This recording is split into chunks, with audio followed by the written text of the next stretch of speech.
Hi, this is Derek Davis, and welcome to Lunch with Art at the Blanche Ely House Museum. Today, we're going to be talking about sports, and I have two guests with me, and they're going to be talking about the early days of sports at Blanche Ely.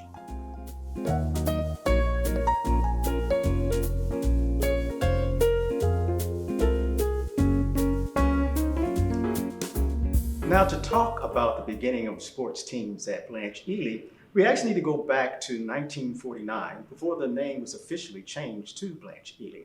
So today we have two guests, the Gillises, and I want to start talking to Dr. Kathryn Gillis, because she was on one of those first teams that were started in 1949.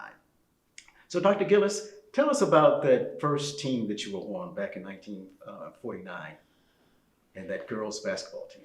That girls basketball team was really the beginning of a venture for all of us. We had studied about basketball from James Naismith, so it was an exciting time. As a ninth grader, we were ready to begin a new era in our time. Yes, because Mrs. Ely kind of looked at sports as a big part of education. She saw, from what I read, she said that sports help you to think precisely, to think quickly and act precisely, and to honor your body as a temple of God, but honor your body as something sacred. Do you feel that you picked up those things as you were learning, playing basketball for her? Sure. Mrs. Ely was one that was very instrumental in helping us to be successful in basketball and education as well, because she felt like education, sports really was a carryover into education, and it was really high on her agenda that we all be successful. And she felt that through basketball or in the sports that you could be successful because you were going to keep your minds together, you'd be able to think, and of course, being healthy, eating healthy, your body would continue to be in a position that you would be able to participate in sports. Mm-hmm. Now, we know officially at that time, the name of the school was still, from the county standpoint, it was still a colored school, Pompano Colored School. But how did y'all feel on the team? Who did you feel that you were playing as a team for?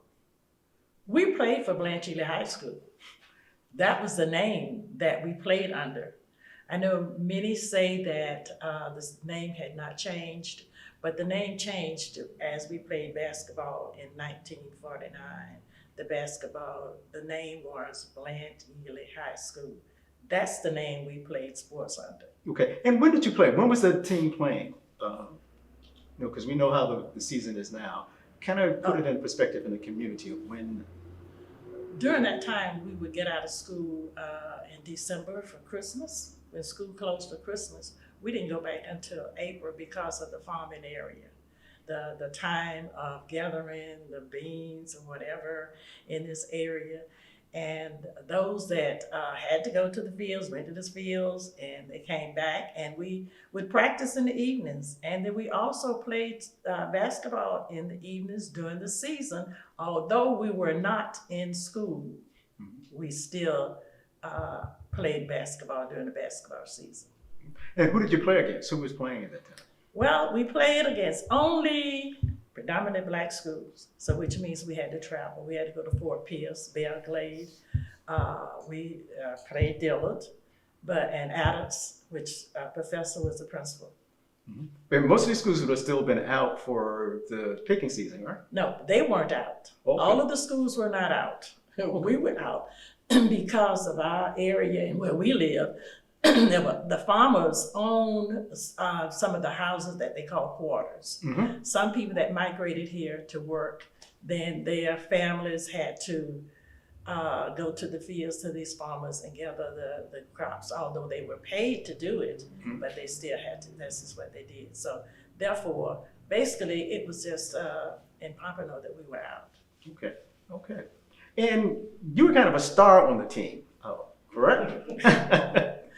Yes, that's what they all told me. Well, and in fact, I was all county guard at one year too. Okay. At that time, we were playing half court. And I know this seems really foreign to a lot of people, but it was half court. We had 3 guards on one end and forwards on the other end. The guards, we would be defenders on the opposite team, and we would get the ball to our team on our end, and that's how we played basketball at that time. The roving guard came later. Mm-hmm. But I think Miss Ely saw you as a star, and I think you had a story I'd like you to share about Miss Ely and you doing something at home that almost got you kicked off the game. Okay, I don't know what my mom was upset with me about, but I was being punished. We were playing Dillard. She says, "You're not going today." I says, "Okay." So I sat on our porch, and I waited because I knew that Ms. Ely was not going anywhere without me. Ms. Ely and Professor pulled up in the front of our door, and she came in and she just walked in and said, "Kaya, get dressed. Professor, help her put her shoes and socks on." And I dressed and walked out the door with Mrs. Ely to go play Dillard. My mom never said a word. And that was strange in those days that the teacher had more power than your mother on what you did. Mrs. Ely had power in this community with parents and everybody, you know. Mm-hmm. That was Mrs. Ely. Okay. Had your mother been a student of Miss Ely? No, my mother was not. Oh, but she just knew in the community that Miss Ely was. My mother did not go to school here. Okay. Yeah. And afterwards, you became a coach at the school also? I coached, I was in the 70s. In the 70s? 77, because I was a late bloomer into the education, so I went back to school, and I had 3 kids in college when I went back, and I completed my course in 77, and I began to work at New River Middle School as a reading teacher, and I coached at Blanche Ely for the girls basketball. Okay, and I think we have a couple of your jackets from when you were coaching. Yes, my jackets are here from my coaching time. Okay, well, thank you very much for sharing some of those moments. And there were other sports, and I actually want to bring in your husband, Wesley, and talk some more about some of the other sports that were started back in those early days. Okay. Thank you very much.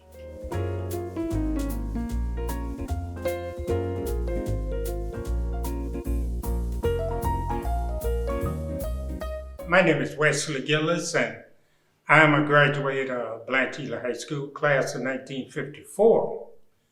And I was born and reared here in Pompano, so I'm a native of Pompano. Okay. And I've been a supporter for the sports down through the years. Mm-hmm. And I can also recall at the beginning of the football season, when I suppose most of the kids were in 6th, 7th, 8th grade. And therefore, the schedule that Mrs. Ely had chosen for Blanche Ely High School, she felt that the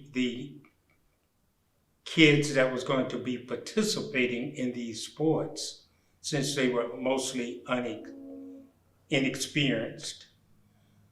So there was a lot of kids doing the curriculum at Blanche Ely that had left school because once you reached a certain age, then you weren't required to really attend. Mm-hmm. So a lot of kids dropped out of school. During the era when they were out of school, they went to service. Mm-hmm. During the war. They came back and they had nothing to do, but they were hanging out. So during the time that Miss Ely decided to start a football team, she made contact with some of these young men that had been to the service and was no longer out of school. Mm-hmm. So they made a trade-off. Mm-hmm. You come back to school, play football for us, and I'll see that you get an education. Wow, yes. So that was a way of recruiting in the beginning of the football season. Oh, that was beautiful that she was using football to get them back into school after they had gotten out of school. So we know that the basketball teams for men and women started in 1949, but in 1950 they actually started a football team. And we have a picture in our records that kind of shows one of the events that happened in relationship to that. And it's a picture of a banquet. Could you tell us a little bit about the banquet that they had?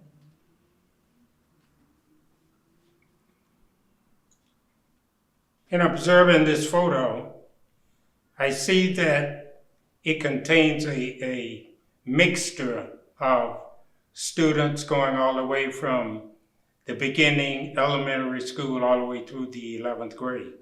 Because during this era, all the student activities and students' events, it encompasses all the students in that grade level. That's why you will see the student athletic banquet of 1950, where all the students are gathered. Okay, thank you for sharing that. Now, also tell us a little bit, I know in the yearbook we have some pictures of the team. Who do you remember being on that football team in 1950? Well, being 8th grader as I was, we had 6th, 7th, 8th, 9th graders on that team. Mm-hmm. So there was quarterback, center, a running back, wide receiver, and they came from students that at that time was in grades 8th, 9th, and 10th, Mm-hmm. which were of the graduating class for 1953, 1954, and 1955. Okay. So when was that play? When was the season of playing for football? The season for football, since during that era, we were only out of school for about a month during the summer. And we had to come back to school the latter part of July, first part of August. So football season started early August, and it perhaps ran through the latter part of November. Oh, okay. So that was a very interesting way of doing it now, that you were kind of waiting, making sure you weren't a part of the season, but still doing your education. So you were going to school and they were practicing for football. And basically, when school ended for the Christmas holidays, football season was over at that time. And also, in conjunction with basketball, the football schedule only contained predominantly black schools. Okay. So what were some of the schools they played in football? There was Booker T, there was Northwestern, there was Dillard, there was Adams. Down on the West Coast, there was Arcadia, Sebring, Guilford, Mm-hmm. and the schools of that magnitude. How did they get to the games? Well, at the beginning, there were buses. Professor Ely had a bus at Adams, and they shared transportation on football as well as basketball. Shared transportation? Shared transportation between the schools. Wow. And also there were farmers that transported migrants that transported persons to the farm. Mm-hmm. So they would use some of the community farm buses for transportation also. Okay. Now, were there other sports that were around during those early days? There was no sports at our school other than the basketball and football during that era. Okay. And the strange thing about it, what happened to baseball? Baseball came later. Oh, baseball was later? That was much later. Oh, wow. Yeah. Okay. Because you always hear baseball is Americans' favorite pastime, but it doesn't seem like it must have been basketball and football. My latter years in high school, baseball probably was introduced to Blanche Ely. Ah. Well, I'd like to thank both of you for coming and sharing some of those moments with us. It's always wonderful to hear about those days of the sports, the teams, how they were organized. I know there are other sports players, and later we might get to some of those others as we talk about the other sports and as they're going on. But it's great to know that Blanche Ely used those sports to keep the students interested in school, because we heard from Dr. Gillis that they were playing when the school wasn't even in, and she was still getting them connected to the school and letting them know that you are part of Blanche Ely. And then Mr. Gillis telling us that he actually recruited football players to come back into school through the use of sports. So thank you very much for being with us, and we'll be here again next time.